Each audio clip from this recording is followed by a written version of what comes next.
कहानी राजकुमारी और आसमानी उड़ने वाला घोड़ा। बहुत समय पहले बादलों से ऊपर एक ऐसा राज्य था जहां धरती के लोग कभी पहुंच ही नहीं सकते थे।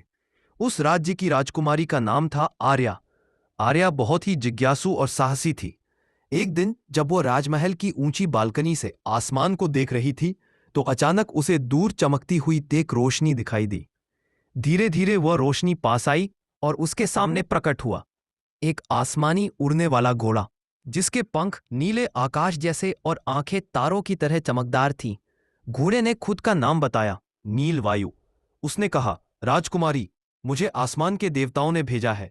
तुम्हें एक बड़ी यात्रा करनी है, ऐसी यात्रा जो तुम्हारे राज्य को बचाएगी।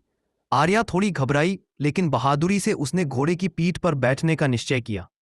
जैसे ही वह बैठी, नीलवायु ने अपने पंख फैलाए और दोनों बादलों के पार, तारों के बीच, अनजान दुनियाओं में उड़ने लगे। रास्ते में उन्होंने चांद की घाटियों, तारों की नदियों और इंद्रधनुष के पुलों को पार किया। लेकिन सबसे बड़ा खतरा था अंधकार का दैत्य, जो सूरज की रोशनी को कैद करके पूरी दुनिया को अंधेर में डुबो देना चाहता था।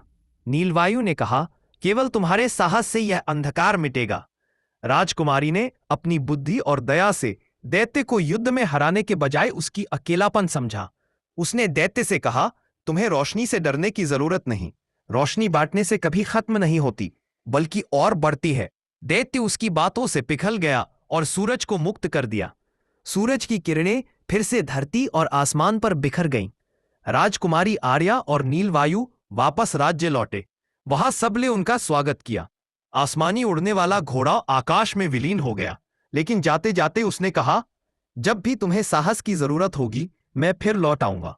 इस तरह राजकुमारी और आसमानी घोड़े की दोस्ती एक अनसुनी दास्तान बन गई, जिसे सिर्फ हवाएं और तारे याद रखते हैं।